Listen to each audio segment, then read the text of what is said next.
So good morning, everybody. I'm going to go ahead and make all of our speakers co-presenters in just a minute while Laura is speaking. And let me just share my screen here.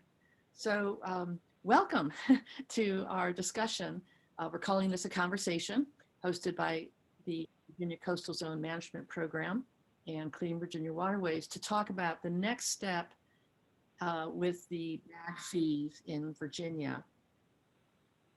So we're going to start. Okay, let me get back here. So this is our agenda for this morning. We're first going to hear from Laura McKay with the Coastal Zone Management Program to describe how we got here. And then we're going to hear about some lessons learned from the bag fee in DC. We're going to hear from Steve, Julie, and Lillian, as you see there on the agenda. And then we're going to hear from Kate from UVA about a policy paper that she wrote and some of the highlights of that. And then we'll hear from Steve of the surf riders about their toolkit. And then this should all take about 25 minutes, so we hope. And then it's going to be open discussion on the barriers. Why is it that we haven't had any fees implemented yet in Virginia? And then we'll talk about how to overcome those barriers and what we, basically the nonprofit sector, can do to assist local governments. So at this point, I'm going to turn it over to Laura. Great, thanks, Katie, and good morning, everyone. And I know some of you are familiar with the background of how we all got here, but apologies to those who are, but I thought we would just run through real quickly how we got to where we are today. So again, I manage Virginia's Coastal Zone Management Program, which is a network of state agencies and local governments that operates under the Federal Coastal Zone Management Act. And back in 1990, the act was amended to create a section 309 that required states every 5 years to do an assessment of issues across 9 topics, one of which is marine debris. And we didn't do anything for quite a while, but about 11 years ago, as we were going through the every 5-year assessment, it became clear that marine debris was more than just a visual problem, an aesthetic problem, that we were creating serious damage to wildlife out there from ingestion and entanglement, and the amount of plastic is just kind of skyrocketing. So back in 2011, after we did the assessment, we ranked marine debris as a high priority, and that allowed us to go ahead and develop a 5-year grant strategy to address the issue. So, we did that. We contracted with Clean Virginia Waterways. Thank goodness for Katie Register, who had been working on the issue far longer than that, far before that. And so we started working on this plan. And I think next slide, Katie.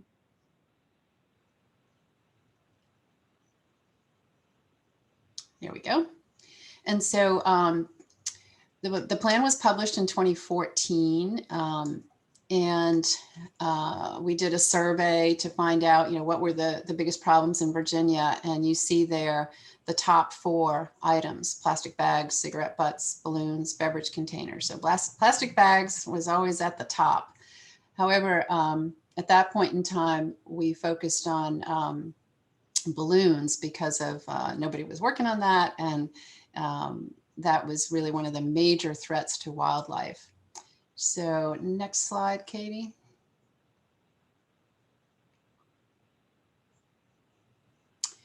So the goals, we're now in the process of updating that plan. As I said, it was first published in 2014. It was the first state marine debris plan on the East Coast. We were proud of that. But we're in the process of updating it now, and the update is going to be organized across these 4 goals. And that's going to allow us to be consistent with regional plans, a Mid-Atlantic regional plan that's now being developed by NOAA. And next slide.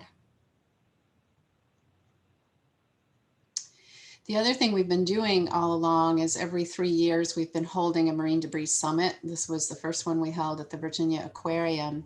And we've been using those summits as ways to initially to start developing the plan, and then subsequently to check in with our partners and stakeholders to see how we're doing, how are we progressing, what do we need to focus on next. Next slide. And as part of, oh, and just to mention too, we're now doing a regional marine debris summit this July. So you might want to mark your calendar if you haven't already received this save the date card. We will be doing that virtually, sadly. Hopefully someday we'll get back to in person, but we're looking forward to having a great webinar across 3 days. They'll just be half days. Next slide. So for many years now, as part of these efforts, we've also been monitoring marine debris on beaches in Virginia, and particularly on 1 mile stretches of beach to collect both balloon debris and tabulate that as part of our balloon reduction efforts. But we've also been tabulating all the other debris that gets picked up along those beaches. Next slide. So parallel to this, there have been these regional efforts. In 2016, I served on the Mid-Atlantic Regional Planning Body, and we were able to, I was working on the healthy ocean ecosystem goals of the plan and was able to insert an action on marine debris into this plan that was approved under the Obama administration in 2016. And as a result, the first thing we did was actually take the Virginia balloon release reduction effort and move that into a regional effort from Virginia up through New York. And so the monitoring that I mentioned, that's happening in each of the states from Virginia up through New York. And also that marine debris group, we have now been able to include the District of Columbia too. Matt Robinson serves on our Mid-Atlantic Marine Debris Work Group.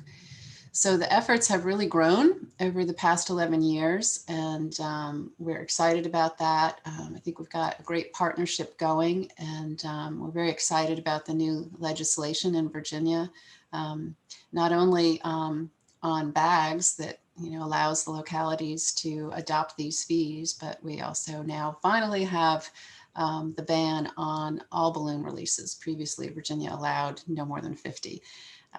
So I think with that, Katie, unless I left anything out, we can really jump right into now the next part and really focus in on plastic bags and what we can do next in Virginia to get that law implemented at the local level. Great. Thank you so much. Thank you, Laura. So what I'd like to do at this point is have us all give a very brief introduction. By brief, I mean our name and our organization. We won't have time for more detail than that. So we've already heard from Laura McKay, Coastal Zone Management Program. I'm Katie Register with Clean Virginia Waterways of Longwood University. And I'm going to call out 3 names at a row, and then you'll just go, please.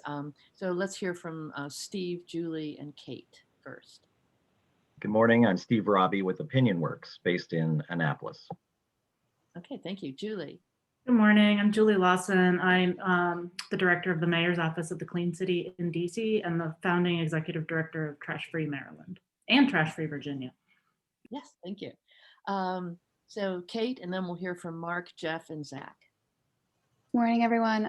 I'm Kate. I am a graduate policy student at the Frank Benton School of Policy and Leadership at UVA. Mark. Hi, everybody. Mark Swingle with the Virginia Aquarium and Marine Science Center, and we're in Virginia Beach, Virginia. Jeff Flood. I'm a coastal planner with the Virginia Coastal Zone Management Program, and I work with Laura in Richmond. Okay, then let's hear from Zach, Matt, and then Scott.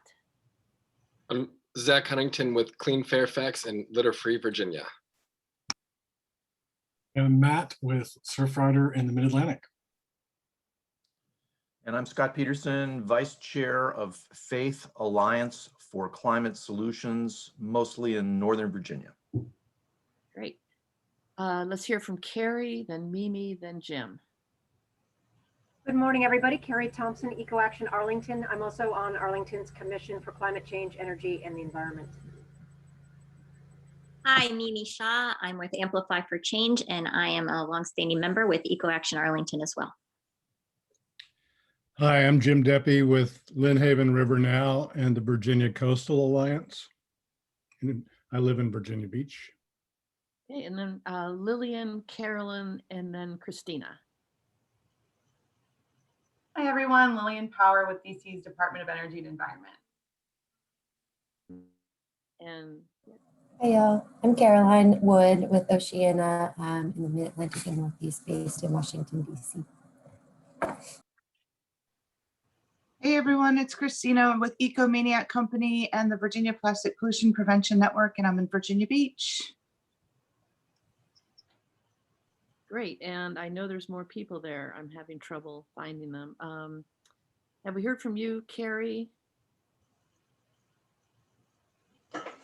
Katie, this is Jill Barker. I'm the board chair of Eco Action Arlington. Thank you for convening this. Thank you for being here. And we've got somebody who's on the phone with a 434 area code. Who would that be? Hey, morning, Katie. This is Pat Calvert, Virginia Conservation Network. Great. Thank you for joining us. Did I miss anybody? Anybody else?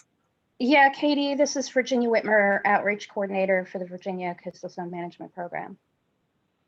Thank you. Anybody And else? we have Mark.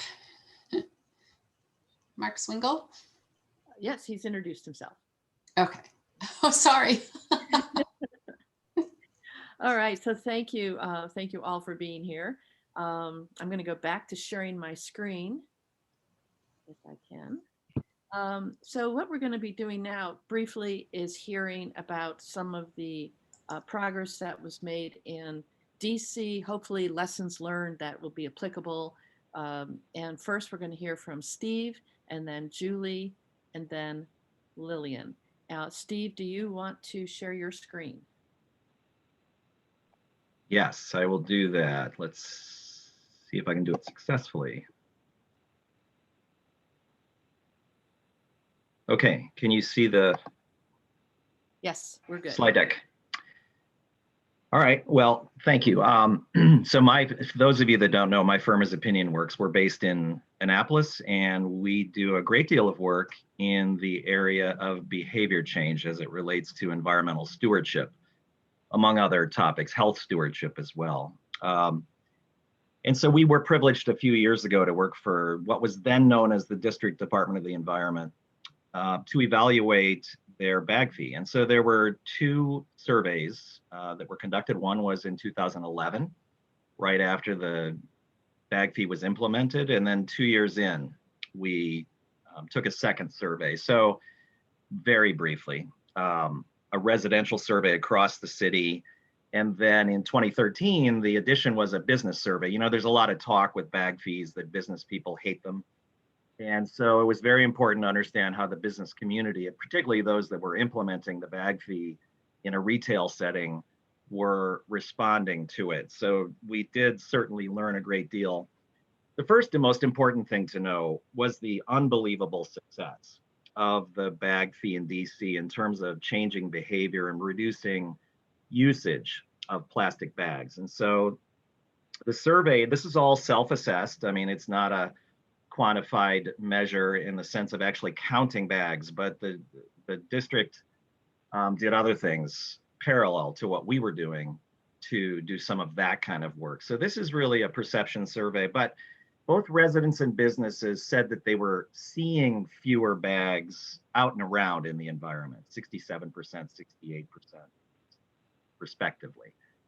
Second big thing was that the decrease in self-reported usage of bags was enormous. So 80% of the residents that we interviewed said that they had reduced their usage of bag fees.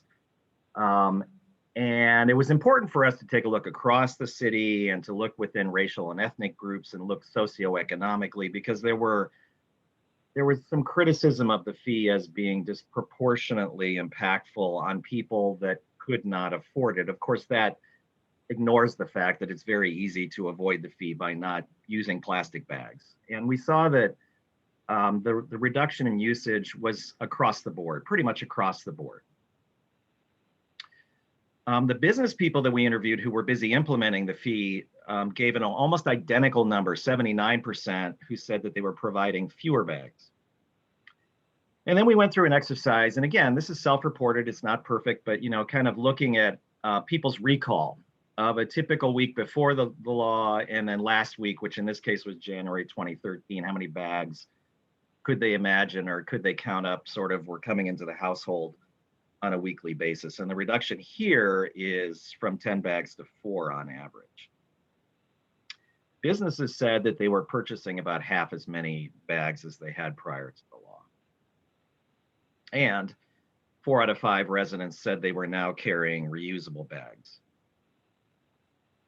So, bottom line, in addition to that wonderful stuff about behavior change, was the public support for the law.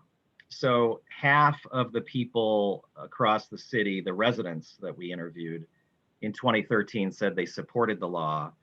Only 16% said that they were, quote, bothered by the law. So only 1 in 6 had any negative feelings about it. Of course, you all know that people that are antagonists of any measure are the ones who speak loudest. And so I'm sure elected officials and others hear from those people, but overwhelming support.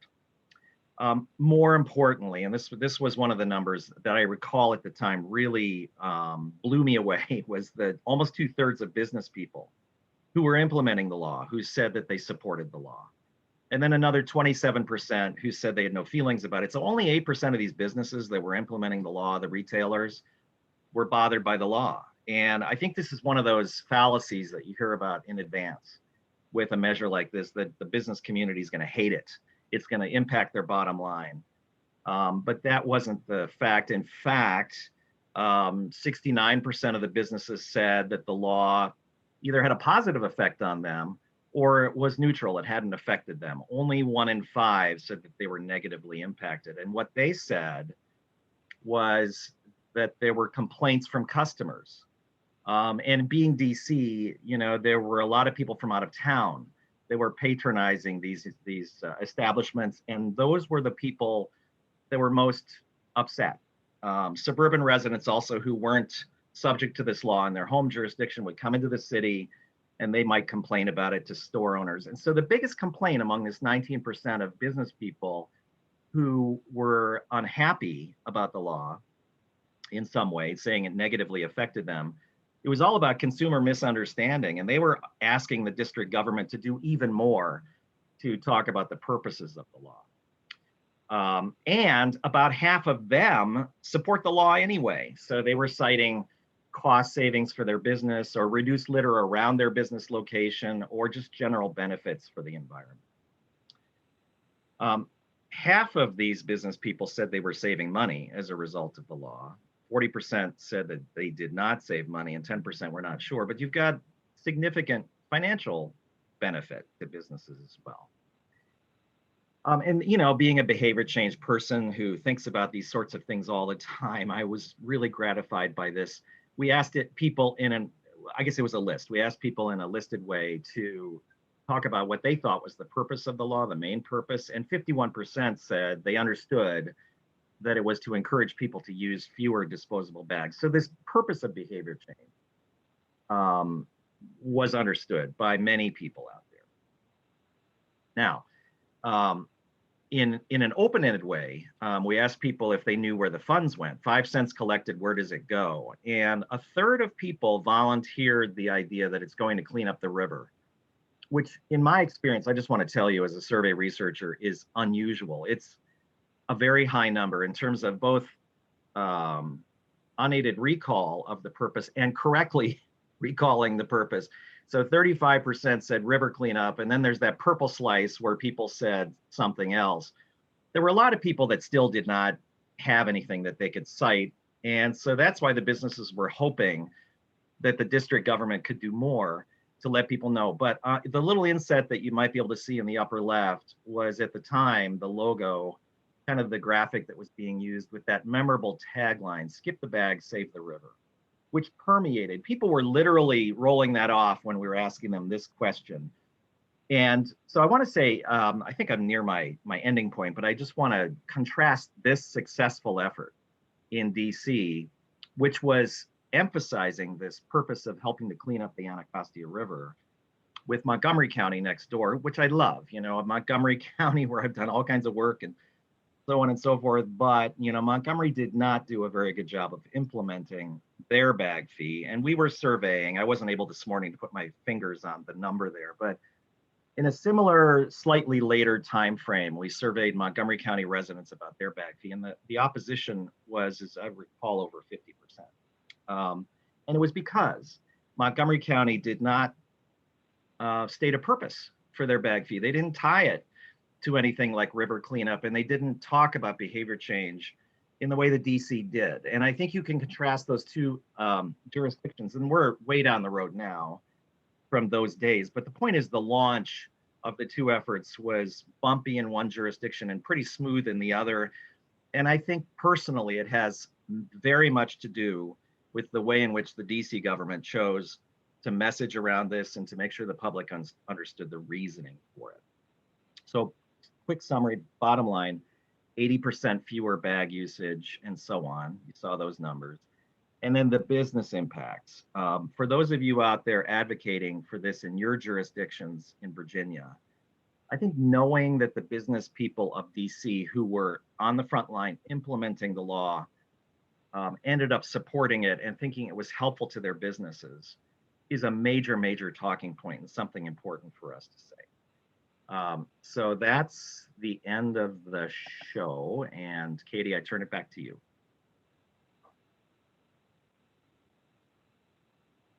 Sorry.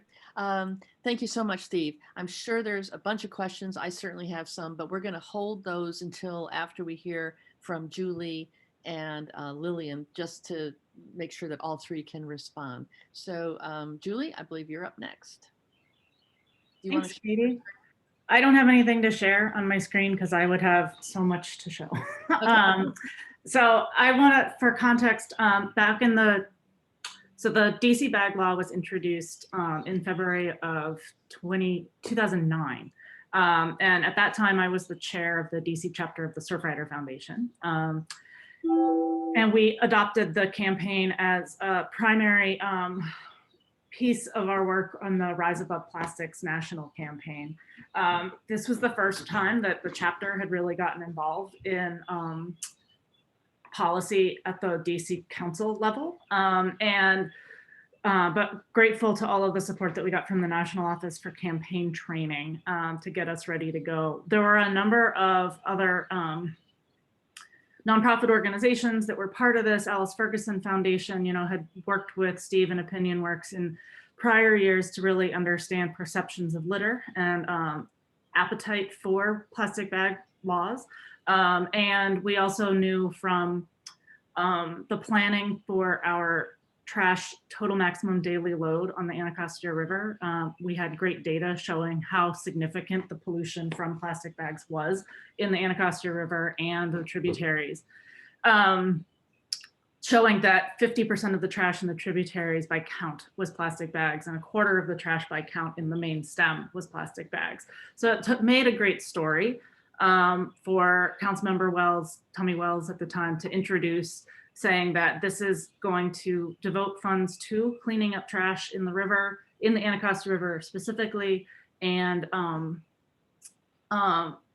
more broadly provide for efforts for education and stream restoration. So I like to say that when we think about the difference between a fee and a ban on bags, that the ripple effect of the fee is so much greater. The impact that it has on the whole environment is much greater than a ban would be because of that revenue piece.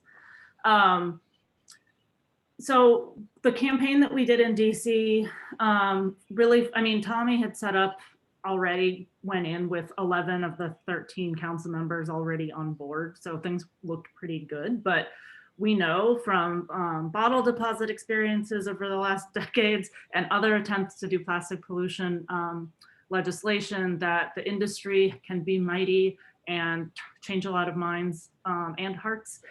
So we ran a robust campaign. We did postcard signing outside of grocery stores throughout the spring as we were going through council hearings.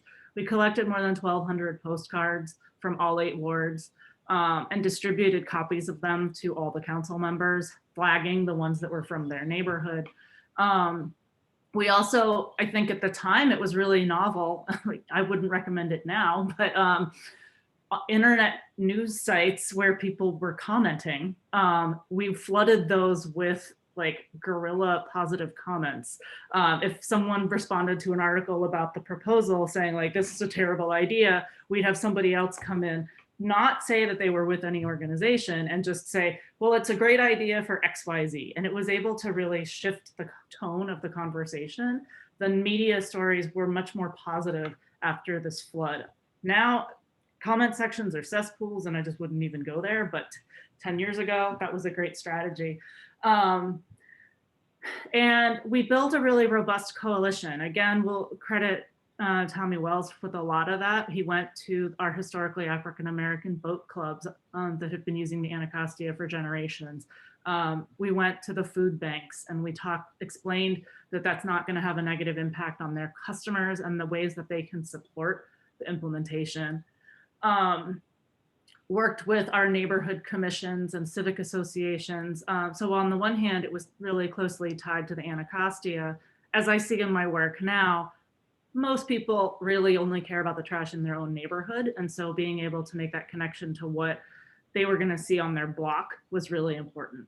And I personally stood outside grocery stores getting postcards signed. We were really careful to not just do it in affluent neighborhoods where we knew we'd get a lot of support.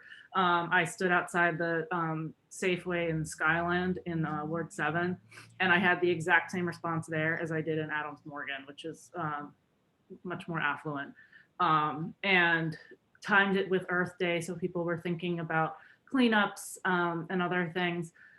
But then so it passed easily at that point. And there was a lot of like, how did you beat the plastics industry? And it was honestly because the industry didn't seem to understand DC government.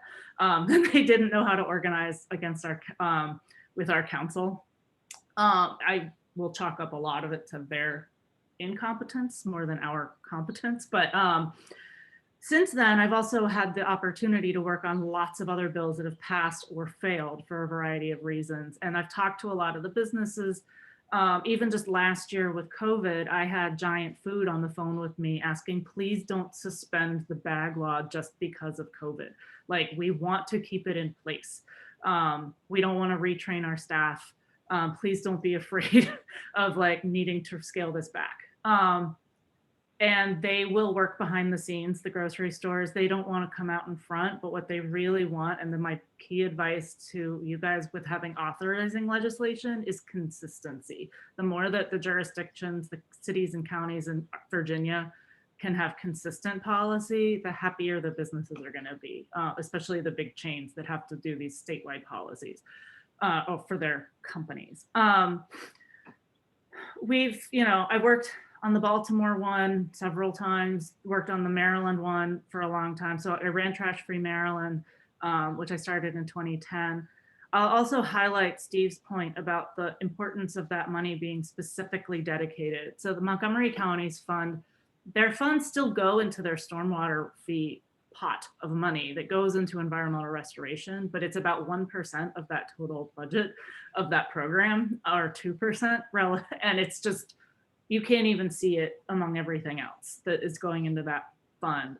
And so it's hard for them to pinpoint projects or accomplishments specifically from that. And so the understanding of how it works was really poor.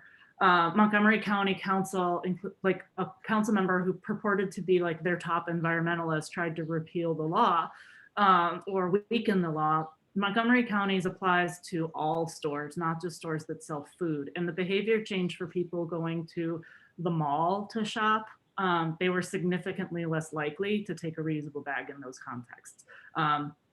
You also had stores that like the bags in those locations tend to be fancier and like better branding tools than a typical grocery store bag, and people want them because of the cachet that goes with it. So it was just harder for people to adopt the behavior in Montgomery County and harder for them to see the benefit.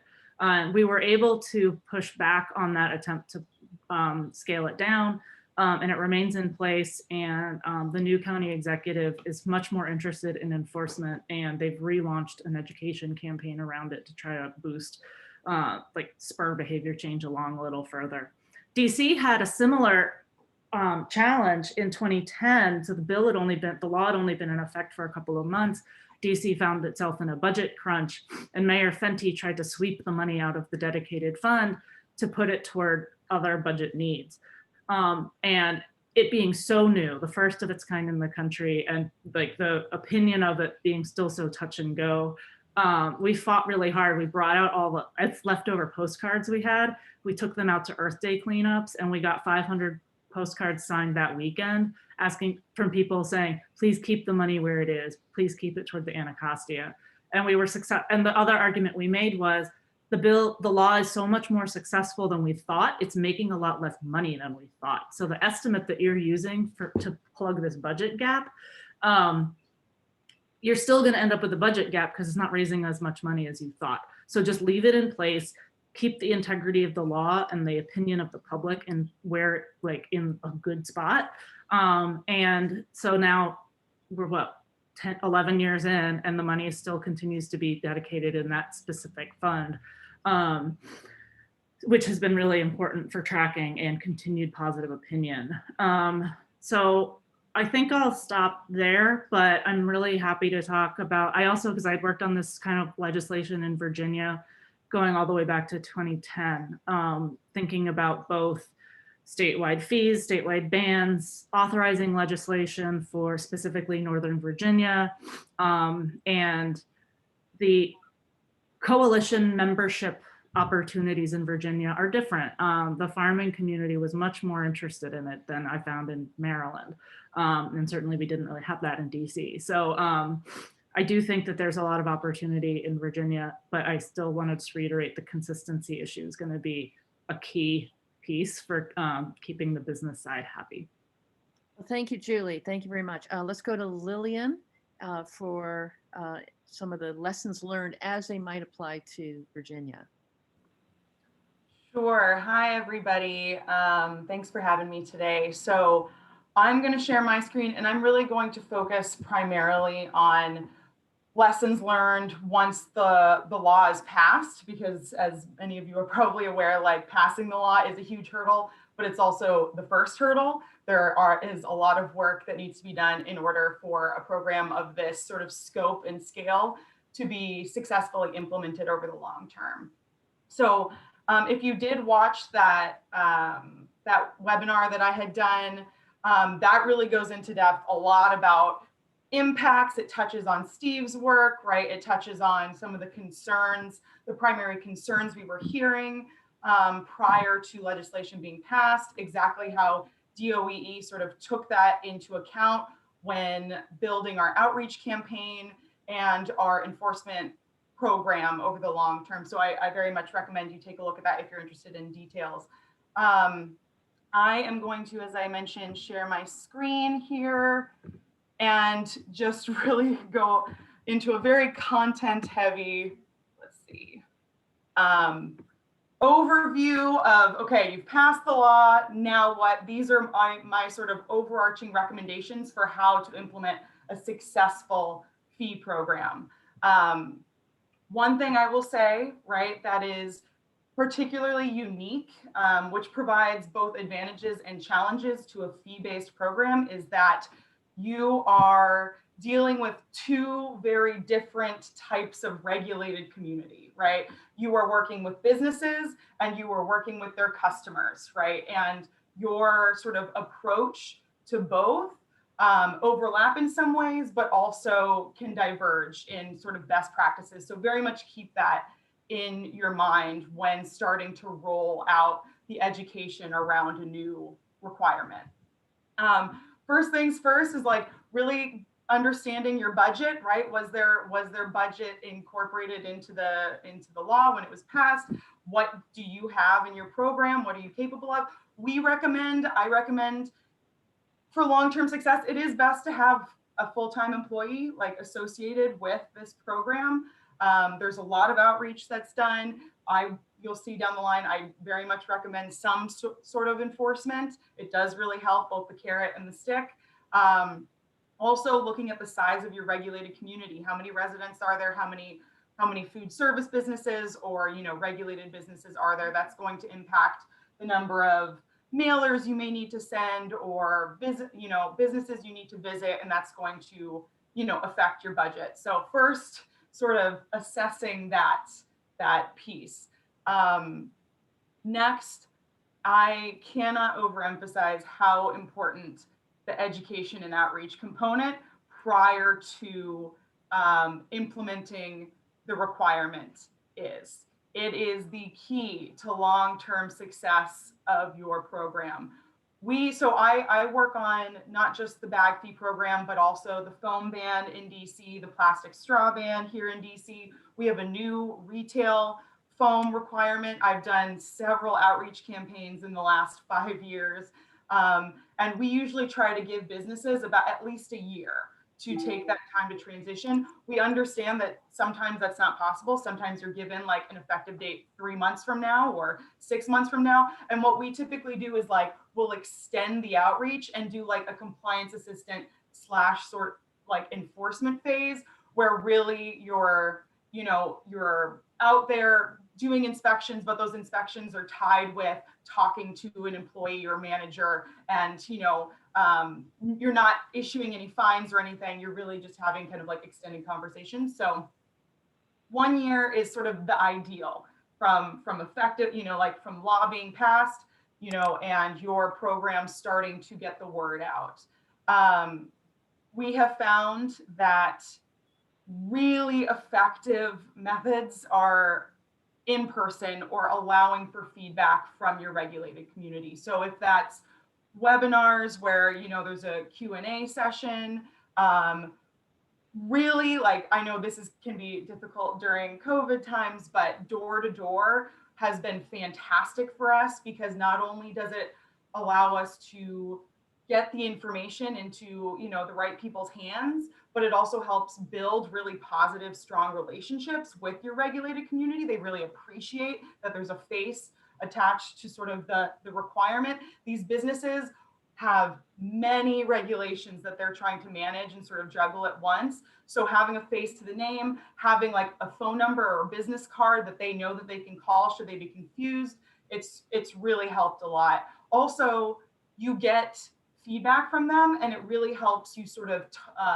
tailor your campaign over time. If you see common questions arise, common areas of confusion, you can incorporate that into your messaging, into your public facing materials as you move along. And that's been really, really great.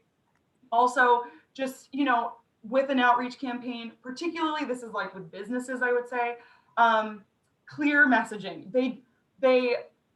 Businesses do care there's variability between like how much do they care about like the impacts on your local rivers and that kind of thing. Absolutely include some of that information on outreach materials, but really what they care about is exactly what they need to do or not do, and exactly when they need to do it by, right? You need to make that the focus of your materials, right? I will also say, make it easy for businesses to find a person to talk to, right? Oftentimes I see like outreach materials will have the general number to an entire agency, right? And then they have to navigate the like asking for the right person to get to the right person. Our outreach materials have an actual person's phone number on it, right? So they can immediately get to somebody should they have a question. Make it easy on them, right? We also include translated resources on all of our like mailers and flyers. So at the bottom, I'll show you in a second, but at the bottom of every flyer or postcard, there is basically messaging it translated into the 6 most common languages found in DC outside of English. And in that message, it just says, do you have questions? Please call my phone number, right? And then they will call me and I will actually use a translation service to talk to them directly. Little things like that, like accessibility, mean a world of difference. On the resident side, you know, like this is a behavior change for them. You want to give them that time too. You want to, again, like, as I said, like, this is the side where you really want to emphasize the motivation for the law, why we care, why we're doing this, the really positive impacts you'll see in your neighborhood, sort of like Julie said, is like, this is going to positively impact you and your day-to-day life. Also, you know, making sure that they have the support they need. I mentioned in my webinar, the recorded webinar, but I'll reemphasize here is we distributed tens of thousands of reusable bags, right, prior to actively enforcing the law. We continue to distribute tens of thousands of reusable bags that are funded by the fee. And that is to make sure that our residents, right, should they, you know, have concerns about being able to pay the fee regularly, they have that support and the resource and the ability to make that choice of whether they're going to bring a reusable bag or, you know, pay for the fee. I mean, yeah, pay for the disposable bag, right? So having that support in place for them is really important. And I think like also really adds to what's has, you know, how Steve had mentioned, like that positive feeling related to the fee itself, right, in the law. Then, you know, how are you going to implement this rule, right? Is it going to be primarily education based? Are you going to just make sure that people are aware of what's required? Are you going to have an enforcement component? It does up the budget, but I very much recommend it has a real solid impact. Setting up a tip line so that residents can, you know, call in tips, and then, you know, your program actually investigates those tips. We do routine inspections. DOE is particularly unique because we have a team of 5 people. We're not all 100% bag law all the time, but we all do go out and do random inspections related to the bag fee. And I think that has really helped maintain, you know, compliance with the rule. But thinking about exactly how you're going to enforce this is going to be important. And also, if you want this to be a successful rule, you are going to have to do education campaigns every few years. It's extremely behavior based, right? A fee system, both on the side of the cashier, right? Like making sure that they're properly educated and how and when to charge the fee, and the customer, right? So you're going to, if you want this to be successful, every few years, I'd say at minimum, you want to do some sort of education campaign, reminding everybody of those requirements. And then how are you going to measure the impact of this rule, right? This law, do you have before and after data, right? Like that would be really ideal. If the money's going to be spent in some particular way, how can you maybe like track that and advertise it? As Julie has mentioned, right? We have a very distinct, you know, fund that can be used only in very distinct ways to protect and restore district rivers, right? And we actually put out every year a spending report based on we categorize the money. How exactly was this money spent? Amount of money on green infrastructure, amount of money on stream restoration, how much outreach and education do we do? All of that's extremely categorized. And then we like highlight projects that were funded by the program. And I think that's really helpful for people to like really be sure that the money that they're putting in is actually being spent the way it's required to be.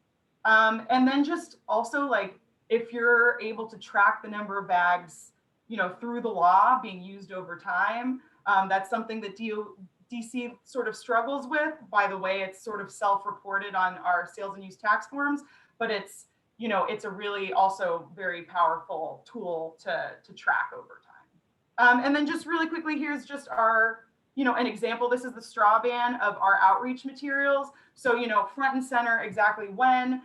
That box at the bottom is our translated services, right? And then just being really front and center about what you can use, what you can't use, when does this need to be done? That's a really important piece. So that is it. Great, thank you so much. So we are running behind, but this has been full of great information, everybody. So what I'd like to do is, because 2 of our speakers need to leave at 11, I'll open it up for some questions. However, keep your questions short, keep your answers short, and use the chat box. I think this is going to be the first of several dialogues. So if you have a question that could be answered later, put it in the chat box. But at this point, I'll ask if anyone has any questions for Steve or Lillian or Julie. Yeah, go ahead, Mimi. Yeah, this is, I think, a question for both Lillian and Julie. As a member of a volunteer organization, for Lillian, what was your perspective on how to engage and partner with nonprofit organizations who are also willing to support this effort? And then from Julie's perspective, how did you get involved with the local governments to show your support and work and partner so that you got that base in place? Well, I will say just very quickly that I'll bet you Julie can answer both sides to the question because she has definitely that institutional knowledge. I've been with DOEE for 5 years. So because we're short on time, I think I'll let Julie answer that question. And then if there's some additional pieces, I'm happy to share. Go ahead, Julie. Yeah, absolutely. So I think actually to your point about working with the nonprofits for outreach, Lillian does have the answer to that because we used it for straws. Surfrider and Sierra Club both really wanted to make that successful. So they assisted with the door-to-door outreach with the businesses under the guidance of DOEE. So that I think was really helpful to empower those volunteers too and expand DOEE's capacity.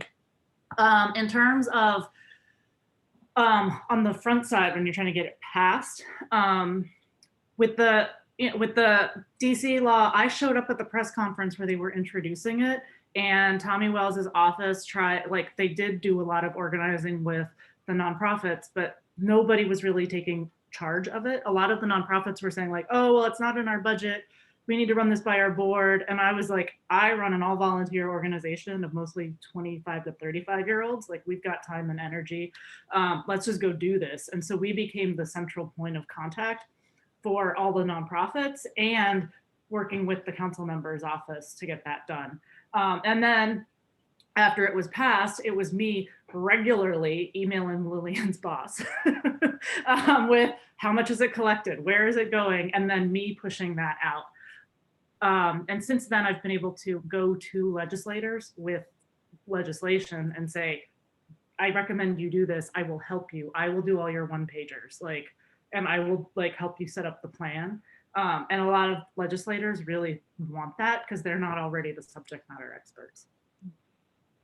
Okay, great. Thank you. One thing I wanted to ask, the DC bill involved both plastic and paper bags, correct? So that's a big difference, that the Virginia bill is only looking at single-use plastic bags and only for convenience stores, grocery stores, and what's the other one, Zach? It's not as broad as the DC Act. Pharmacies. Yeah. Sorry? Pharmacies. Pharmacies. Okay, thank you. Any other questions on for Steve or Lillian or Julie? And again, use the chat box. Somebody already put a question in the chat box, and it's something that we will be discussing in a minute. Yeah, go ahead, Pat. Katie, this is Pat. I'm sorry, I don't have a chat box on the phone, and I'm going to have to hop off in a couple minutes. I just wanted to offer that if you're looking to work with any NGOs, please contact me. Feel free to put my email in the chat box, and happy to hook you up. We've got a network of 150 NGOs, and there's a lot of interest in seeing some of this. So within localities in Virginia, let me know. I'll put you in touch with whoever I can. Great, thank you, Pat. Pat is with the Virginia Conservation Network, which is a membership group, but and they have a monthly meeting to talk about plastics in general.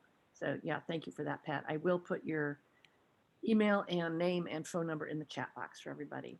Okay, any other questions? Hi, yes, I have a question. It's Scott Peterson from Faith Alliance I live in Fairfax County. We do know that the board is positively disposed towards enacting a resolution, but one of the problems that we have in Fairfax County is to ever get them to talk to other jurisdictions. They're getting better, but I was wondering if Lillian in particular, if you could put your contact information in the chat box or somewhere, share it so that I can pass that along to perhaps the the head of the Board of Supervisors Environmental Committee, who's again very favorable to this. But when it actually came to considering this, I think last month, they kind of balked. Okay, yes, we will get Lillian's numbers now in the chat box. Good Thank point. you. Thank you. Any other questions before we move on? And again, use the chat box, and questions might come up for our next phone call. So hearing no other questions, I think we'll move on. We're now going to hear from Kate about her policy paper that she wrote on this issue, and then Matt from Surf Riders. So go ahead, Kate, you can share your screen if you want. And again, thank you so much to Steve and to Lillian and to Julie for joining us today. Thank you for letting me be a part of this amazing group. I'm really impressed with all the knowledge that previous speakers have had. So I'm privileged to share just a little bit that I've done over the past couple months in my research. I guess the one key thing I will highlight, and I apologize, I will share my screen just for one quick moment. Here is just a fun graphic that I've made, and it's just underscoring some points of like the unintended consequences of a plastic bag ban or a tax. And I think Julie made a great comment in the chat box, looking at if we do implement something with a plastic bag tax, are we concerned with shoppers like moving on to using paper bags or changing their location? So that again just underscores the importance of having a holistic law and having consistency in the implementation so that we are able to meet our primary goal of decreasing the amount of plastic bag litter that's in the environment and just overall the plastic bag use, but we can also avoid some other potentially negative environmental consequences can come from it if we just focus on plastic bags too specifically.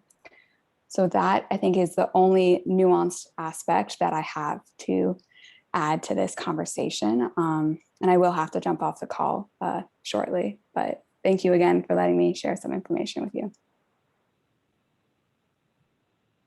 Thank you, Kate. And I did send out her policy paper. If you did not receive it, let me know. We can send it again. She was generous enough to share it with us.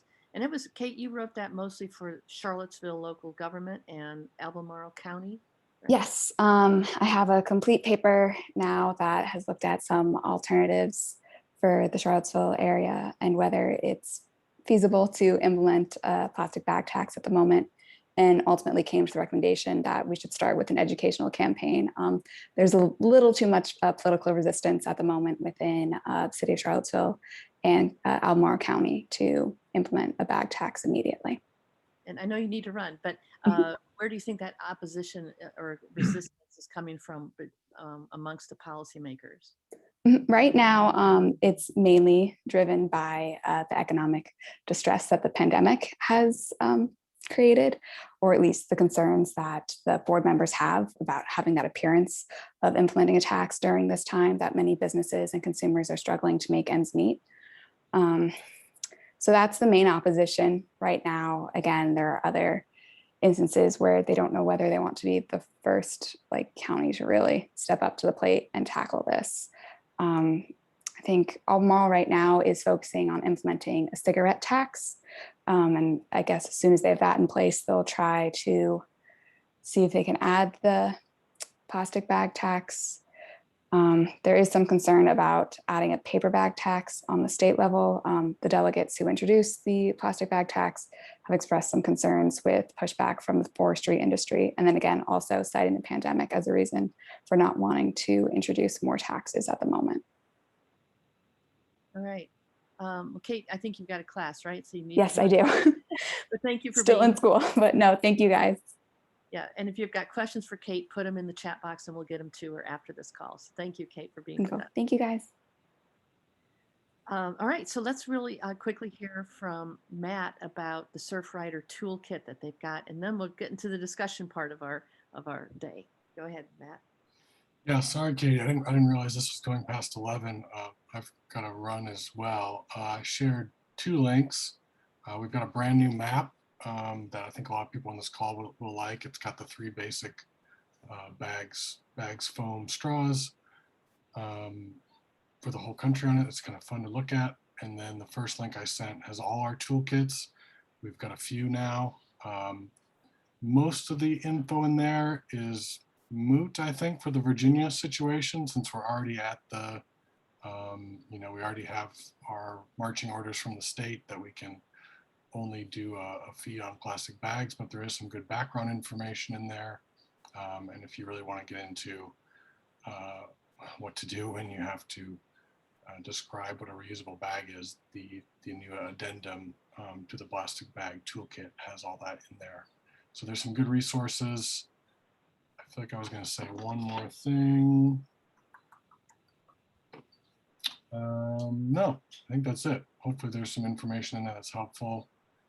And our chapter in Virginia is very excited to start working as soon as we think local governments are ready to start working on getting some of these plastic bag taxes. I love how Virginia's just like, yeah, let's just call it a tax. Let's get some of these taxes passed. Great. Okay. Well, yeah, Matt, I do realize you need to run. Again, I'll ask people if you've got questions for Matt, put them in the chat box. We'll send them to him. And please do look at the toolkit that Surfrider has, because maybe we can adapt some of those materials. Okay. Anything else, Matt, before you need to run? No, I'm off to get my vaccine. So you'll see a whole new me later. Good for you. Good for you. All right. Well, thanks again. So let me share my screen. This image is of the plastic bag toolkit from Coast Surfriders. And you've got a link. So this is where we're going to start talking and getting information. What I've done here is put together a list. Wait a minute. Okay. What I've done is put together a list of the barriers that I've heard from conversations with many of you as to why no community in Virginia has yet passed a fee. We're going to, tax fee on bags. I'm going to go through these and then we're going to talk about what other barriers you've heard of. First, no community wants to go first. Another is policymakers who doubt that plastic bags are a problem. Another barrier is local governments have many, many questions. In fact, I have a list of some of the questions that Alexandria has already sent. If you watch that video, the video from the Northern Virginia Regional Commission, you saw the long list of questions Alexandria has, and there's no guidance so far or model legislation. And then the next one is concern about possible resistance from businesses and consumers. And then concern that the fees be equitable. And finally, reluctance to act because of COVID. So these are the barriers that I've heard so far from all of you. What other barriers have you heard about that we need to talk about solutions? And just unmute yourself and jump in. Katie, this is Jen Cole. I think one of the barriers that we need to be thinking about is that no matter how hard we try, this is absolutely going to be a crazy quilt hodgepodge of legislation across many municipalities in Virginia. And we really have to figure out a way to be on the store side, because Giant is not going to want to have 35 different regulations that they have to deal with. And if, we're going into fiscal year 2022 in just a couple of months, and we're already starting to think about what next year's legislation is going to look like, and there's still no municipality that's picked this up, maybe the answer is that we go back to the table and look at a statewide action versus a piecemeal one. And I don't think that's a barrier. I mean, I think that's an opportunity. Good point. Great. And there's certainly cases other places in the United States where such a thing happened. I'll add a little bit to that. Last year during the 2020 session, we had the Virginia Food Industry Association as an ally pushing for a statewide fee. They represent majority of the grocery stores in Virginia, and they didn't want their clients to have to implement different accounting metrics across the state. We didn't find out about his support for it until pretty late in the game, but if we could get them on board with a statewide campaign, in sometime in the fall, that could help. And what was the name again of that group? It's the Virginia Food Industry Association. They only have one lobbyist. I'm trying to remember his name. I'll find it and put it in the chat box. Great, thank you. Any other barriers? Go ahead. I do think that, one of the things that has never really crossed my mind, because it's not something I take advantage of, but more and more people, even as folks are getting vaccinated and are feeling better about going out, they're still using these shopping services. And so figuring out how that's going to work when you use like Instacart or Peapod or whatever the shopping service is, with regards to plastic bags or even paper bags is, I don't think we've ever even talked about that piece. We talk about, the COVID hesitancy because of using your own bags, but that's at the store. What about all of the people that have their groceries delivered? And there are still a ton of those people out there that have their groceries delivered. So are you saying that the bill should be expanded beyond just grocery stores and pharmacies? Well, no, I'm not saying that. I'm saying that when you put in an order at through Instacart to get your groceries at Walmart, even if you personally use your own bags when you go to Trader Joe's, all your groceries are going to come in plastic because there's no way for you to get your grocery bags to the person who's doing your shopping for you. Like that's just like physics. They can't time travel. I'm curious.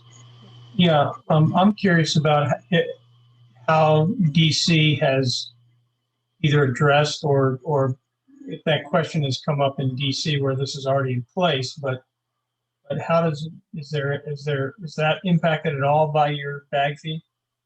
It has 100% come up in the last 2 months in particular. We've been tracking our monthly revenue from fees, and it has gone down since COVID since stay-at-home orders went into effect. That's partially because of confusion related to whether or not the fee was suspended. It was not, but there was a misinterpretation that went about. So we had to go about correcting that.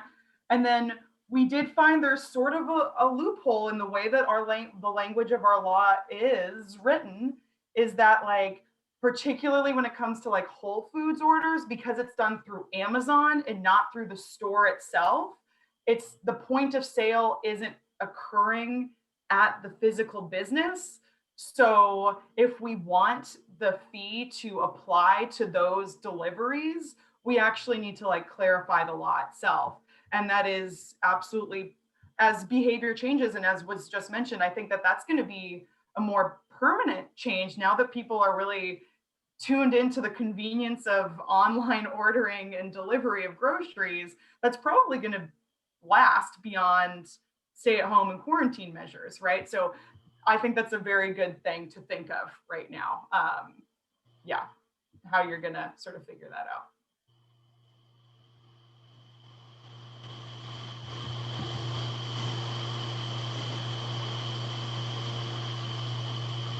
Lillian, hi, this is Laura. I'm just curious whether you think, given that, because I agree, it sounds like people kind of like that home delivery. It's quite convenient, saves them a lot of time.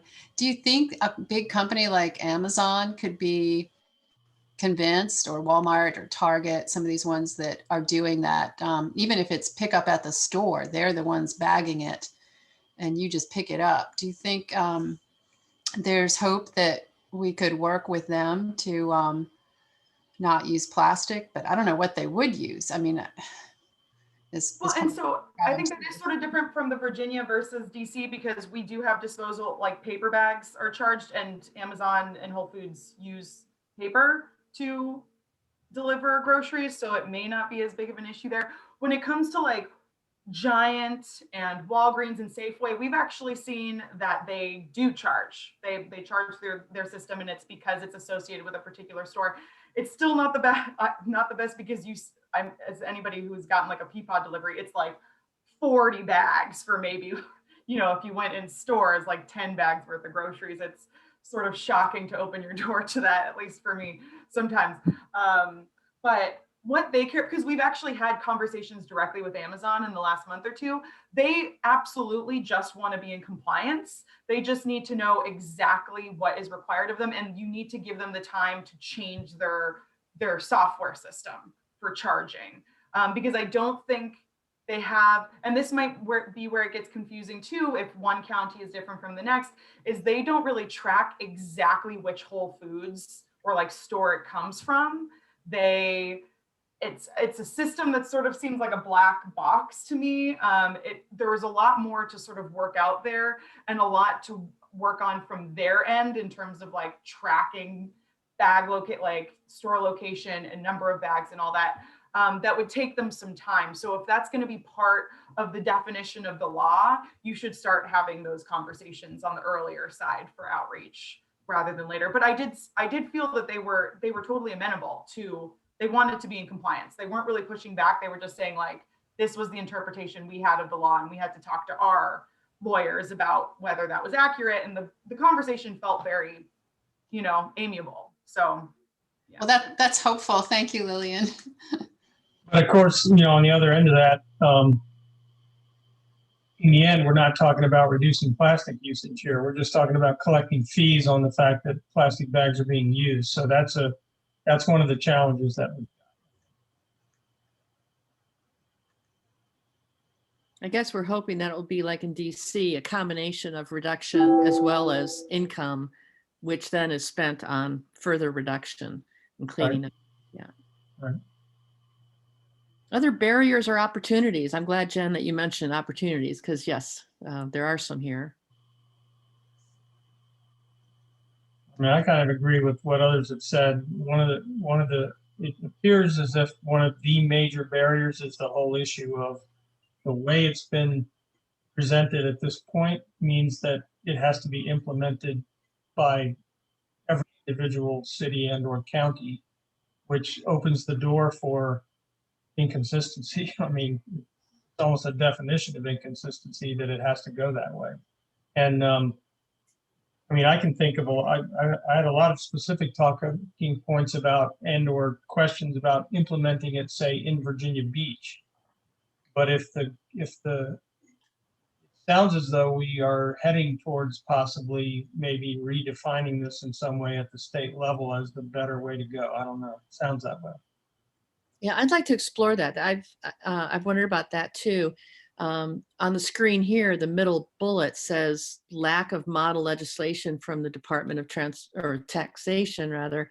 And certainly I've heard in the past of other laws, like there was a toilet law that in some communities, low flow toilets were the law. Other communities, they could sell the old toilets.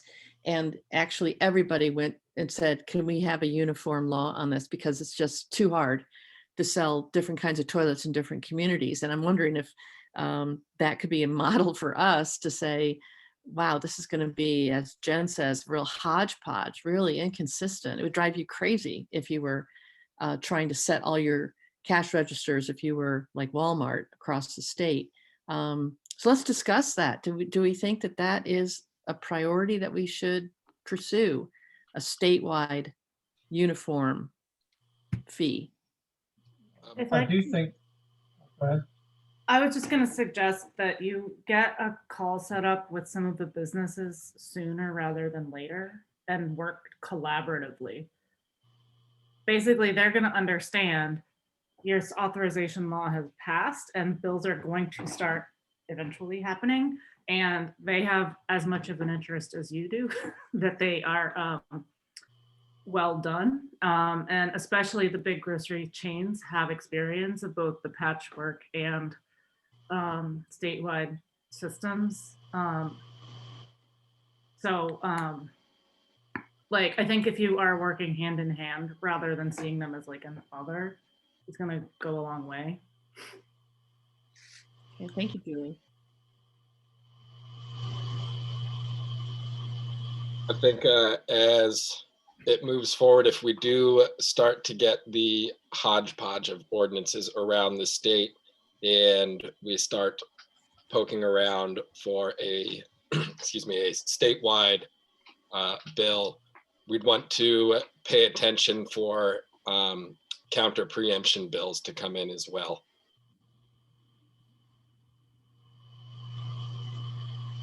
Hi, this is Jill. I was just wondering, can we get the model legislation or the model ordinance from the tax department without having to get new legislation? That's feasible, right? I've been trying to get the sample language for almost 6 months now. Yeah, and in that video that I all sent to you, the webinar, Alexandria has specifically asked the Department of Transportation, and they were told it will come after communities start to implement. So it sounds like the Department of Taxation is not going to step up with model ordinances. Is that your take as well, Zach? Yeah. But isn't that an appointed by the governor position? I'm not sure. I mean, it just seems to me like it'd be more, I mean, I know you've been working on it and I'm just here for the first time, so, but obviously it would be quicker and more straightforward to work with the legislation we've already got if we can. But if we can't, we can't, you know, but it might be worth thinking about what levers the governor can pull for the Department of Taxation to do their job. Well, if I remember correctly, the legislation is written very vaguely to give the municipalities incredible latitude to do whatever they need to do in order for it to work for their municipality. And so that is, and I think Zach probably knows better than I do, but that is the reason why we need the Department of Taxation to give some sort of guidance on the fee part of it, not on the implementation of an actual program, but the actual collection of fees. And if they're waiting for one of the municipalities to, you know, just wing it, all the municipalities are waiting for guidance from Department of Taxation. So we've really got a chicken and egg situation here. And at some point, maybe we have to go up the food chain and get somebody in the governor's office to do something. But I mean, it seems like this is a feature, not a bug, from Department of Taxation. This is Caroline. Do we think if we worked with a locality or local electeds who were interested in passing something at the local level to draft what works for them, do you think the Department of Taxation would be open to reviewing that and giving feedback on something if we do the upfront work of pulling together something that we know is going to work at the local level for someone and then trying to connect those dots? Well, we can test. This is Jim Deppie. We can test that because we're moving out. And Karen and I are going to start meeting next week with the Virginia Beach City Council champs and who've supported our environmental legislation in the past and start working it hard. I mean, we can wait and wait and wait, or we can move out, and maybe we're the model, you know, because we're going to start working it simultaneously with Norfolk City Council. But we got to get, we, you know, and so maybe it's, maybe it's us seeing if we can gain traction, number one. And if we can gain traction with a core, enough of a core of the city council membership, then we start working with the city attorneys and maybe a pro bono environmental lawyer from a local organization and start drafting up a draft ordinance. And we got to start somewhere. But if we wait another year, then we're going to wait another year after that, and it's never going to be perfect. So we're going to start working it next week. And keep you posted. Fairfax already has a draft ordinance, don't they, Scott? Hey, Jim, I thought for City of Virginia Beach had a bag bill, a bag ordinance. No. No. And Mark and I, of course, will need to coordinate and move out. But I think we have a path. We just need to get a little bit further down the path of the COVID resistance and say, okay, now we've reached some magic number where we can project that in 6 months, things are going to, that resistance will dissolve and we can start moving out now. That's our goal. So Jim, I've got 2 questions. First of all, I've just pulled up the actual bill, which is very, very short. And it says here, the county or city shall, at least 3 months prior to the date the tax is to become effective, provide a certified copy of the ordinance to the tax commissioner. Do we read that as they're going to comment on it? The tax commissioner is going to look at it and make recommendations? Yeah. Okay. I don't know, but that's a great question. I think we've decided that we're just going to jump in and kind of deal with all this, in across the whole problem and just deal with it in real time. Okay. But the first thing we want to do is gain traction with the city council and then start moving from there, and we're going to certainly we'll have to deal with the tax commissioner. We'll have to deal with resistance, but we need to do something. So and do you plan on talking with businesses, grocery store chains, getting their input? We're not that far yet. We haven't done that yet, but that's a great idea, but I haven't. Yeah, I was going to make the comment that yes, we can initiate these conversations with our contacts and city council people. And to be honest, based upon the history of this issue, I think there should be support in the city for it. But these are very real questions, about the uncertainties associated with this law and the fact that nobody's implemented it yet, and the questions around that's gonna be a challenge, and we're gonna have to have answers for those questions. And if we, watching the video and hearing the comments today brought up a lot of additional questions for me around doing this. Let's say Virginia Beach is the test case, we're going to start there. For example, we need to develop talking points, not unlike what we did when we went to the General Assembly. And in this case, they need to be as specific as they can be for the locality, because if we're going to do these ordinances locality and city by city and county by county, then that will be important. I mean, obviously there are overall general talking points. We heard a lot of excellent ones today from Steve and the folks from DC. But we've also got to relate that stuff locally as much as we can. And then, yeah. So anyway, those kind of things will be really important. That's what I was going to ask if, that language is really broad about how the fee can be used. So will Virginia Beach and Norfolk try to dedicate the fee that stays with the part of it that stays with them to some particular project in the area, or? There again, one of the major questions that will come up is, where is this fee going to go? There's a lot of moving parts in this, I think, and right. I think that I think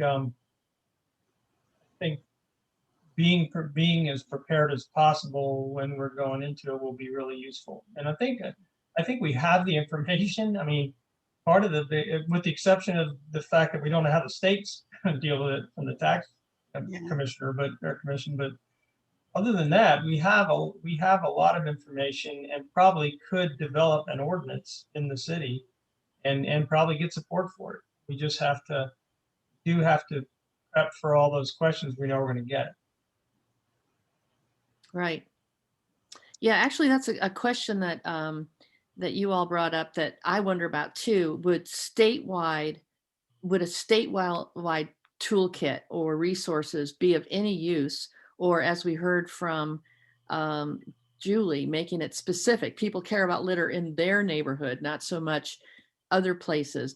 And we learned with previous research we did with balloon releases that some people don't care about the sea turtles in the sea because that's something they can't equate to, but they care about like their own electricity when it goes out, when a balloon hits a power line. So, how local do we need to make this? I also wanted to share, okay, we're going to do a poll in a minute. There are statewide data.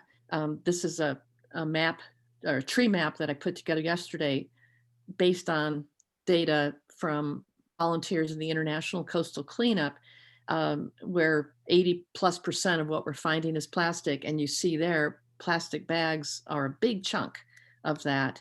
And then here's some more data from 25 years of doing these cleanups, showing there is an increase statewide in plastic bags that we're finding. But are these charts of any interest in convincing local governments that this is a local issue?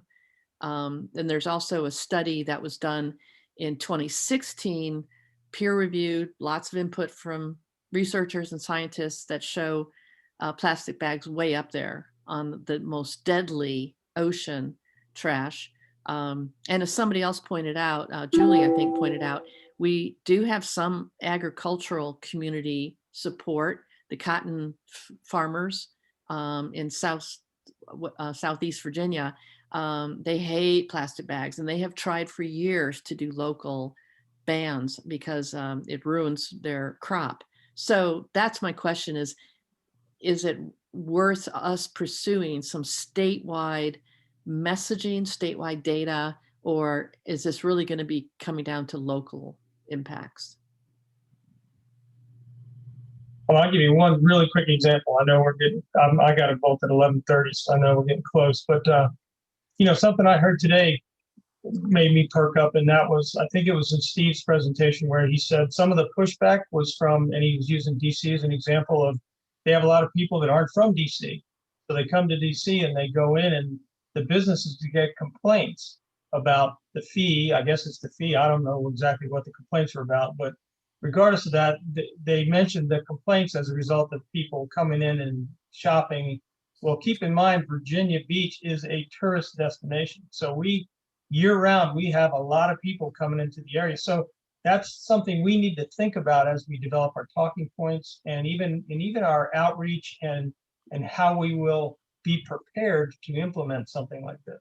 That's really important for Virginia Beach, that idea that the complaints are coming from people that aren't from around here, so they don't get it because they haven't experienced it where they're from, and all of a sudden they got a fee they have to pay.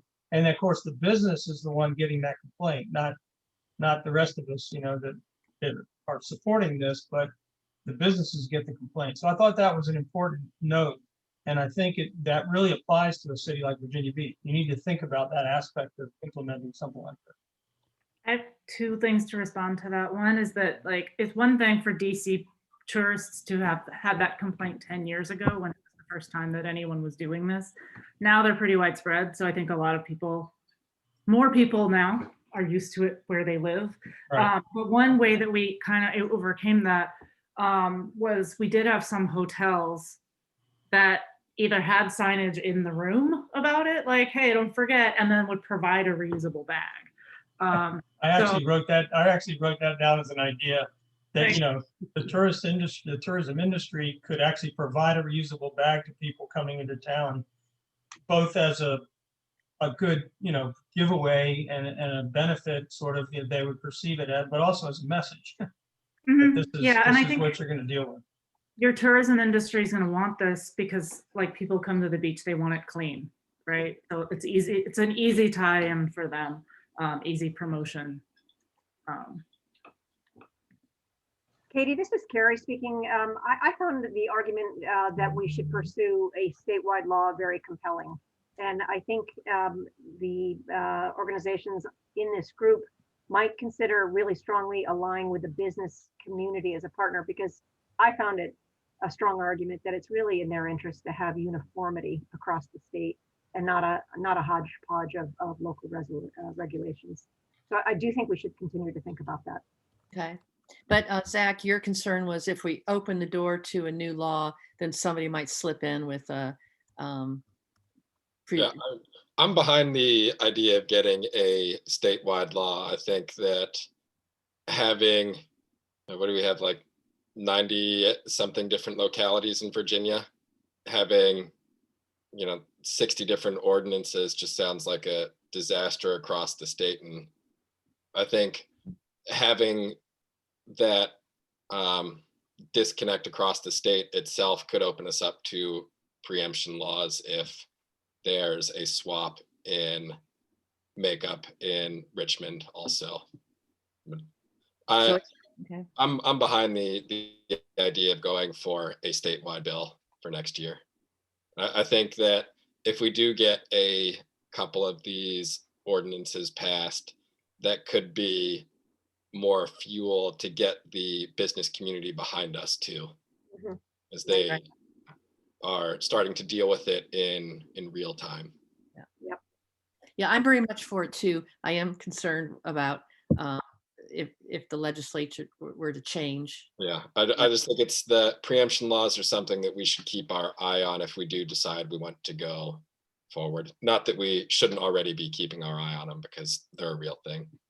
So Zach, you see it as a both and? Yeah. Go ahead. Yeah, okay, gotcha. I agree. And I also think that I like the idea of keeping everything local.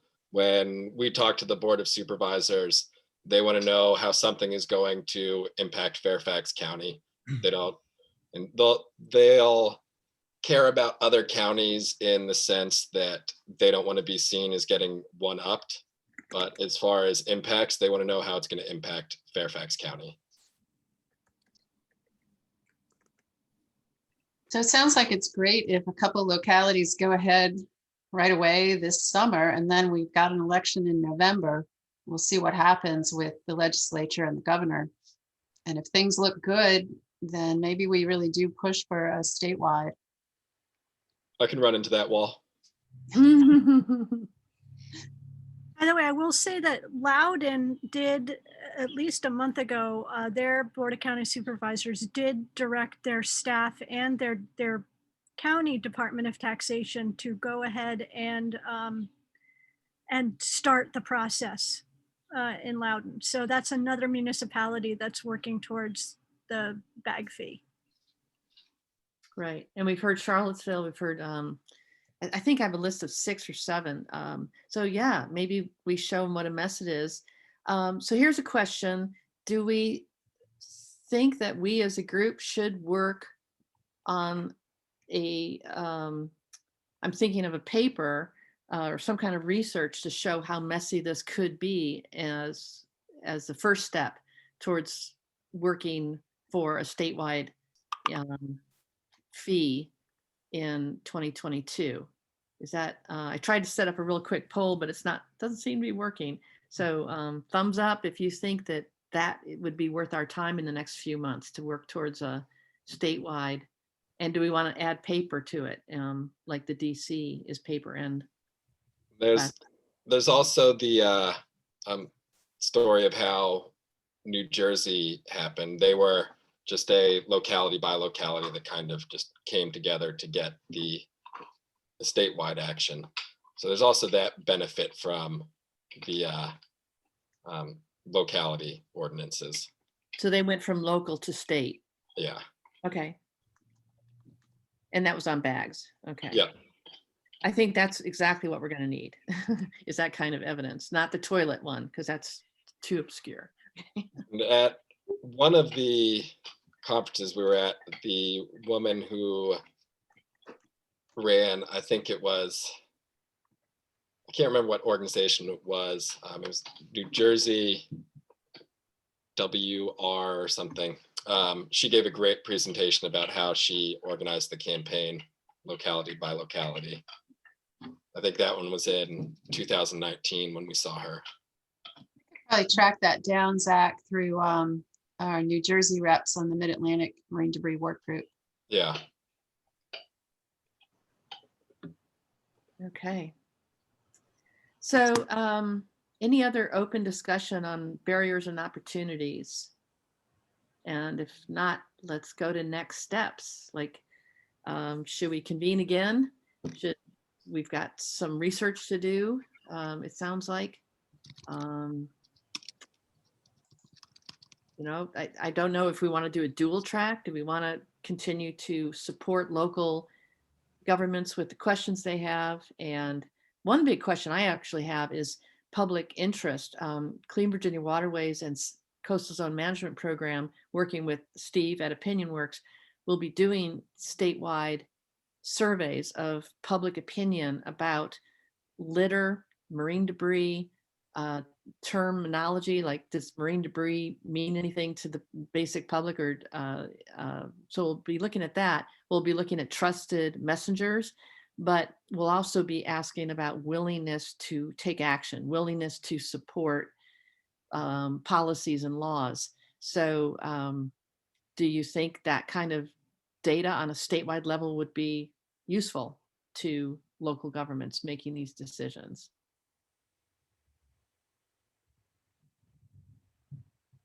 Couple nodding heads there. Okay. I feel like it should be useful, but knowing Fairfax County as well as I do, unless it's specific to Fairfax County, they're not going to be interested in applying quality information to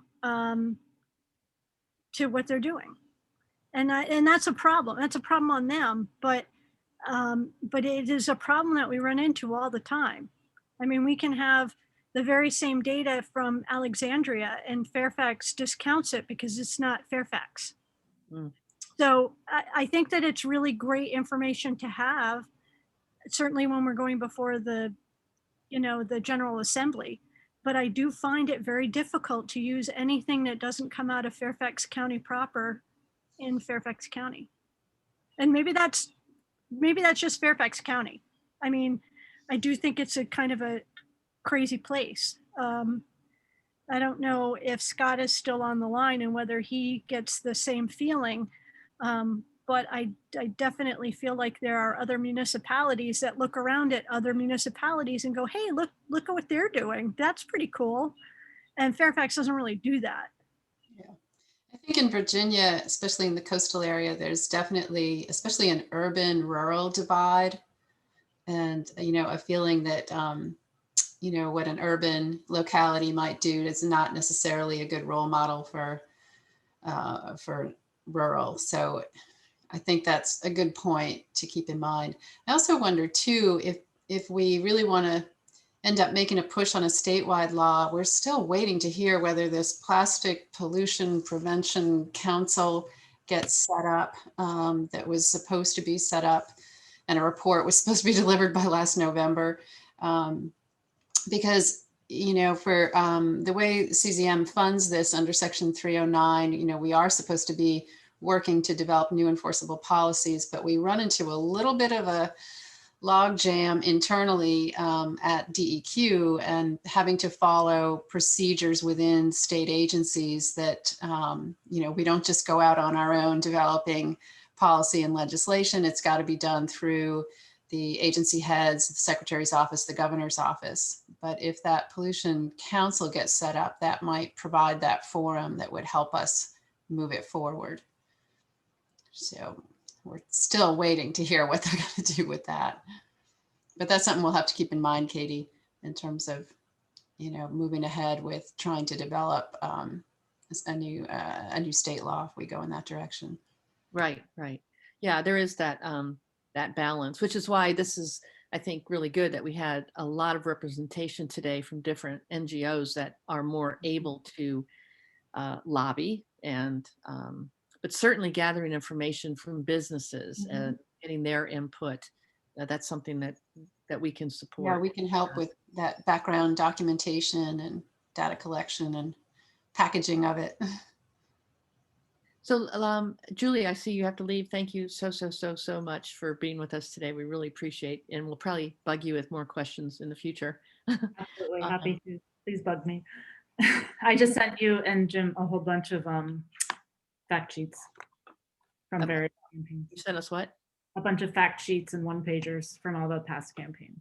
So you can see kind of both how the messaging has evolved over the last decade and also just different ways of talking about it for different localities. Great. Thank you very much. Appreciate it. Enjoy the rest of your chat. I'll talk to you soon. Thanks. So next steps, looking at a timeline, I guess how can we support the effort in Virginia Beach, which seems to be pushing forward quickly, and how can we prepare for the next legislative session? What are your thoughts? Should we meet again in a month or? I think it's helpful to have these conversations just to, maybe by then we'll hear, I know we will actually, but just to hear feedback on how things are rolling in different areas and we can continue to coalesce together. Okay. Zach, and Jen, do you think that starting to compile information for a statewide fee is appropriate, that we start getting our ducks in a row on that? We've got a good bit of statewide information that, other than a little bit of new data from places that have it, we have it all from last year. So we still have our talking page, our one pagers and all of the resources that we pulled together for legislators and stuff. Okay. What about data about what a mess this could be, comparing this to, or taking a look at case studies like New Jersey? So that could probably be helpful to pull together. I don't have the bandwidth to pull it together though. I'll throw that out. Great.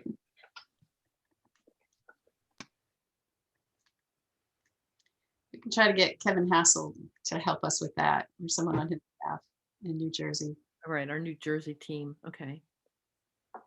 Any other thoughts, comments? This is Jill from Eco Action. I'm getting my roof done. Can you hear me? Yes, we can. Sorry about the noise. I think it would be really helpful to coordinate ordinance drafting and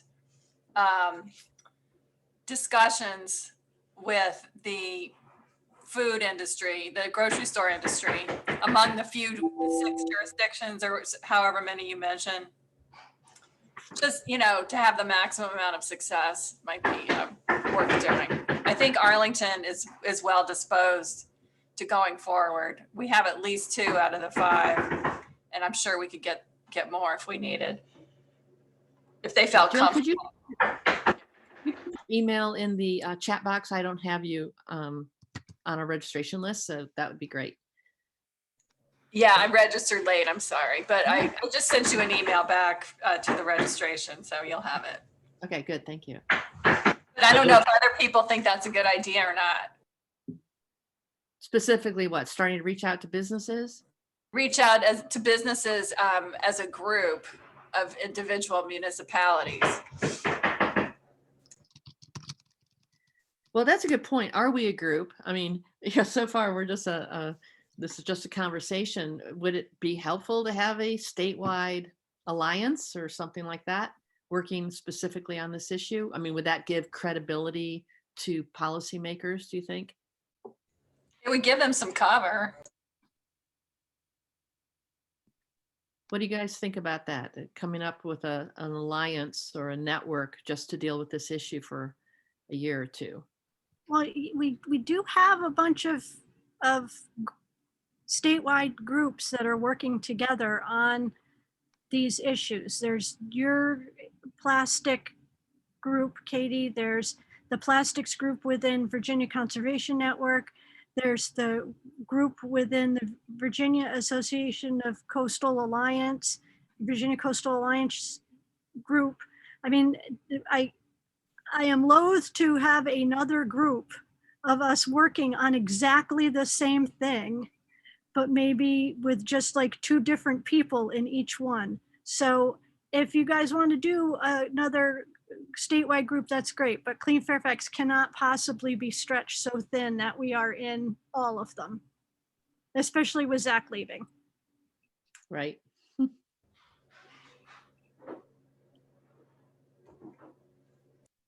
Okay. Thoughts about meeting again in a month with or without Zach?